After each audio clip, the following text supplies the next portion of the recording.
C'est un nom qui sent bon les vacances. La parfaite carte postale de la République dominicaine, Punta Cana. Ses cocotiers, son sable blanc et sa mer turquoise. La République dominicaine, c'est la destination star des Caraïbes. 250 000 Français y sont attendus en 2026. 70% des visiteurs se ruent vers Punta Cana. Ses kilomètres de plage et ses prix imbattables dans les resorts tout inclus.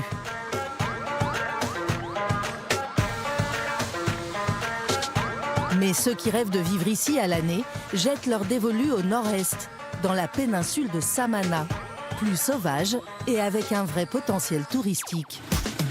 Il y a 15 jours, une ligne aérienne depuis Paris a même été ouverte. Une aubaine pour Las Terrenas, surnommé le village gaulois. Plus de 3000 Français y vivent, comme Fiona, architecte de 31 ans, qui a eu l'idée de lancer le premier logo de la région. L'idée, c'est que la République dominicaine soit inondée de produits de Las Terrenas et que les gens qui viennent ici arrêtent d'acheter Punta Cana.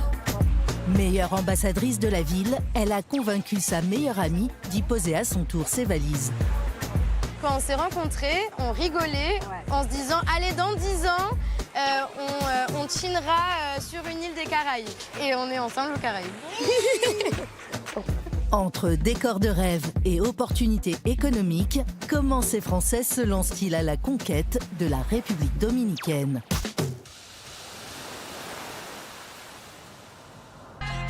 Punta Cana veut se défaire de son image de paradis du tourisme all-inclusive. Elle ambitionne de devenir le Dubaï des Caraïbes à grand renfort d'investissement. De gigantesques complexes immobiliers, des villes dans la ville, à l'image de ce qui se fait aux États-Unis. Punta Cana veut aussi attirer de nouveaux touristes, avec des parcs à thème sur le modèle américain. Eldorado, parc aquatique flambant neuf, se présente comme le plus grand des Caraïbes. Ticket d'entrée, 110 €. Une vingtaine d'attractions, des lagons paradisiaques, une tyrolienne.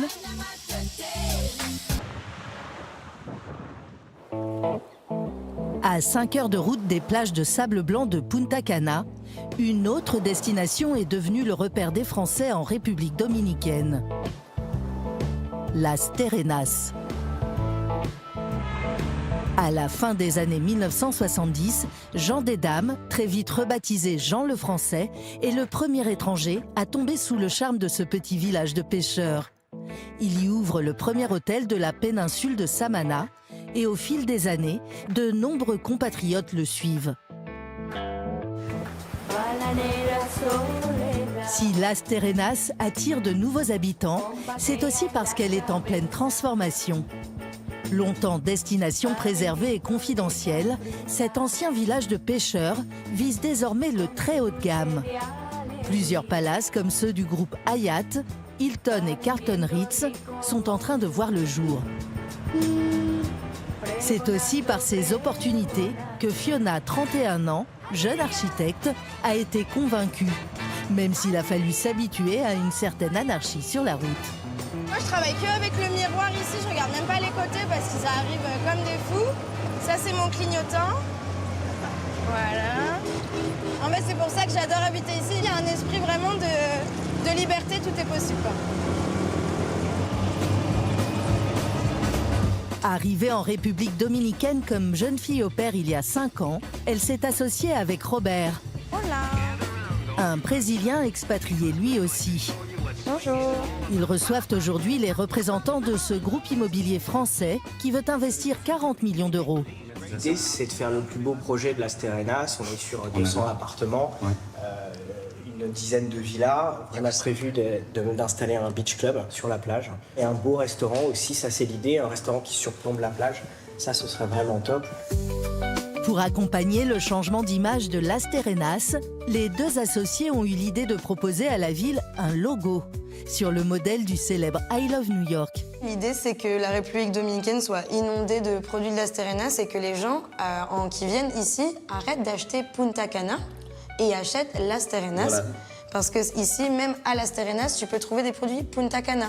Parce qu'il n'y a personne qui produit des produits touristiques au nom de la ville, parce qu'il n'y avait pas d'image. Donc maintenant, c'est le cas.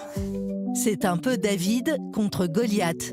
Alors la Française a aussi imaginé une sculpture monumentale à l'effigie de son logo.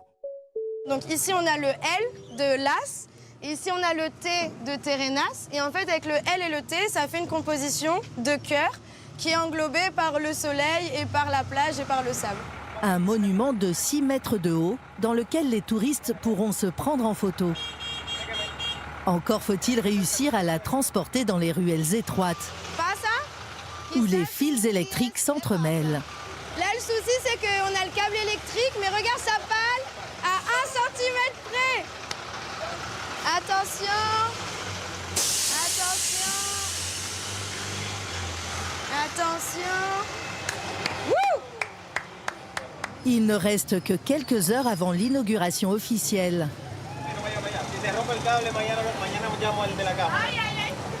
Attention, attention. Devenue l'une des meilleures ambassadrices de sa ville d'adoption, Fiona a même réussi à convaincre sa meilleure amie Brenda de la rejoindre il y a seulement quelques semaines. Coucou. Ça va? Avec Sébastien, son compagnon chef cuisinier, ils ont pour projet de monter un concept inédit de table d'hôte gastronomique au feu de bois. Donc là, c'est notre site internet que j'ai terminé ce matin. Peut-être que Primitive, ça mérite un petit changement de typo. Ouais, un petit twist de typo, tu sais.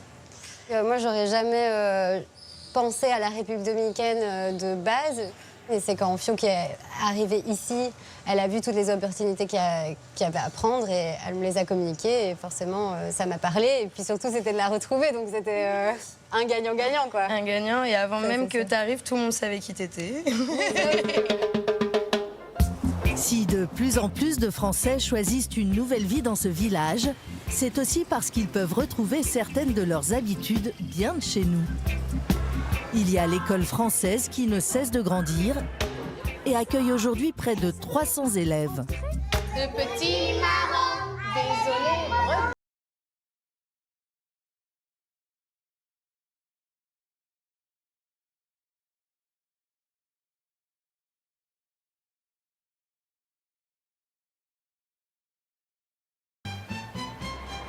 De l'autre côté de l'île, à Las Terrenas, Fiona, qui dans quelques heures découvrira l'aboutissement d'un an de travail, s'octroie une pause. Elle veut faire découvrir à son amoureux dominicain des produits typiquement français et pour cela, elle n'a pas besoin d'aller bien loin. Un petit Saint-Nectaire à la découpe.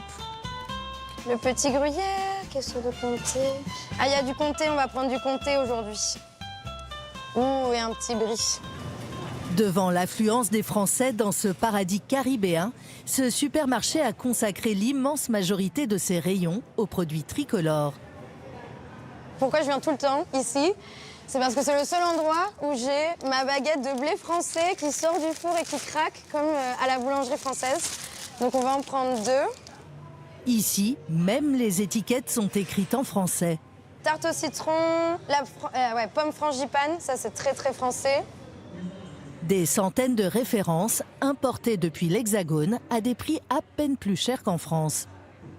La moutarde qu'on connaît de Dijon, 175 pesos. Donc ça fait même pas 2 €. Mon énorme pot de vraie moutarde, ça aussi, ça fait extrêmement plaisir. Pour Fiona, l'installation s'est faite en douceur. Et pas seulement parce qu'elle n'a pas eu à renoncer à sa passion pour le fromage. Salut mon amour. Elle a rencontré son fiancé dominicain le jour de son arrivée dans le pays. Et ils ont vite emménagé ensemble dans ce rooftop avec vue sur la jungle qu'ils louent 425 € par mois. Celui-là, c'est le plus fort. C'est du brie. Tu es prêt? Je suis prêt.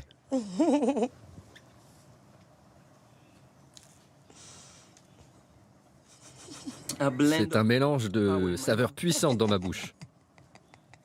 Maintenant, tu vas goûter le Saint-Nectaire.